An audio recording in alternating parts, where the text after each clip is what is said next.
po. Dumating na po ang kay Kapitana. Check natin kasi magagalit yun. Angel yun. Baka mali na naman doon yung ano. Baka magkamali yung Zay. Magagalit yun. Mahirap na umusok ang Angel. Ito ang previous ni Kapitana. Siyempre, ibahin naman natin ang previous. Oh. 3-dimensional. 3D sticker ang kay Kapitana. 3-dimensional. Pag ano yan, para nakaalsa. Ako po, puro lintik. Ako po, inang! Yan. Ay, ibang ito 3D yung iba. 3D yung 10. Tapos, standard sticker yung 10. Tapos, faded yung 10 ata. Ay, hindi. Hindi 10. Parang 5 yun.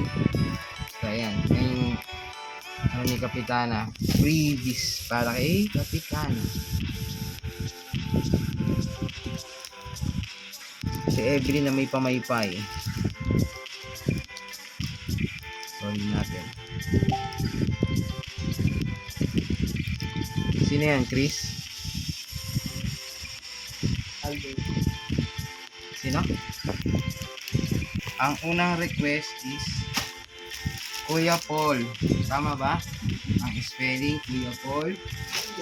Lintik. At ito. Ang print. Tapos medium, fruit of the loom. Magkamali. Tapos, kuha lang tayo ng isang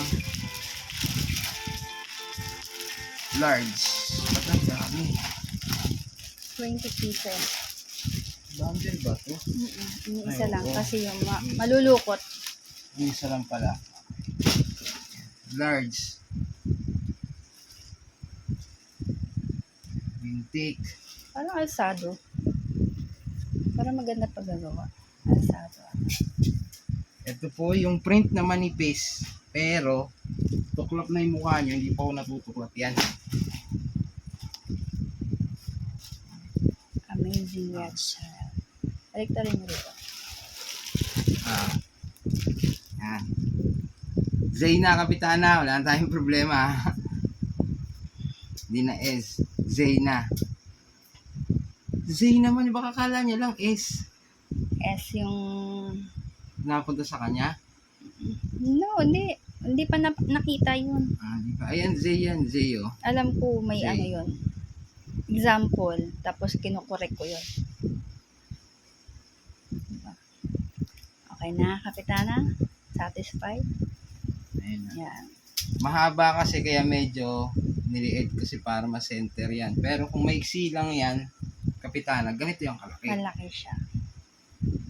Yan. Yan, ganyan siya kalaki. Kuya Paul. Kaya lang mahaba kasi.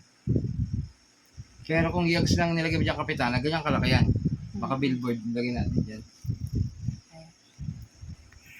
Okay na, yan yung previous. Basta na.